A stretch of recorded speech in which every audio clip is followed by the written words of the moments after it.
Despite the fact that the president, Warren G. Harding, was above his competency level, he does have good appointments. For example, Herbert Hoover.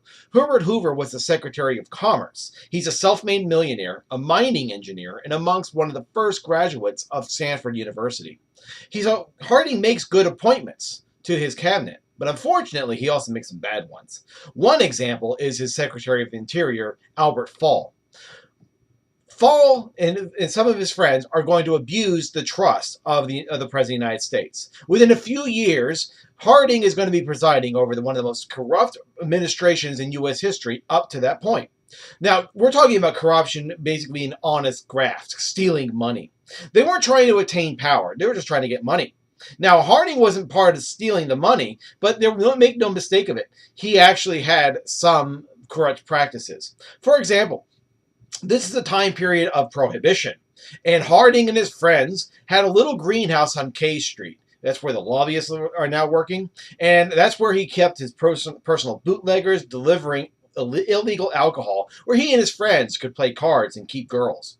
Well, to make a long story short, Harding's friends stole the country blind. By 1923, Harding was becoming aware of the situation and reportedly said to a newspaper man, "I have no trouble with my enemies, but my friends. They are the ones that keep me walking at the floor at night."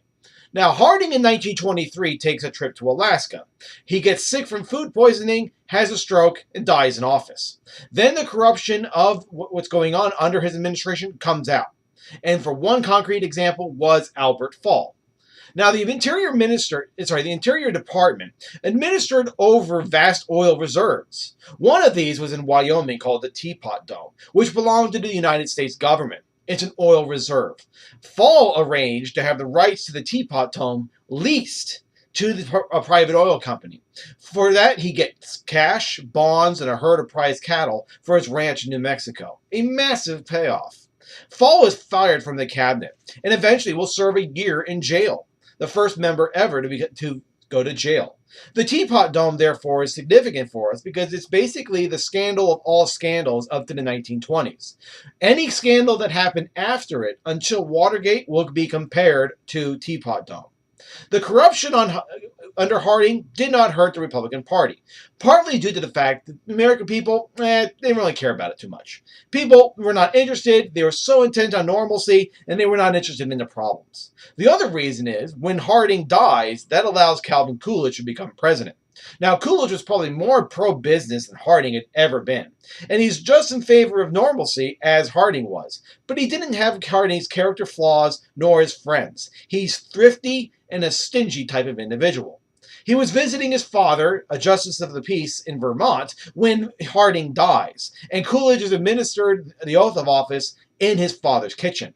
He's famous for being a man of few words. They called him Silent Cal. There's a story about him having a dinner at the White House, and the wife of one of the guests just kept talking and talking and talking to him, but he would not say a word. Finally, the wife said, "Mr. President, my husband bet me, before I came here, I couldn't get you to say more than 3 words. Coolidge looked at the woman, said, "You lose," and said nothing else that night. So this is going to set up the one-term presidency of Calvin Coolidge, which will be the next video's subject.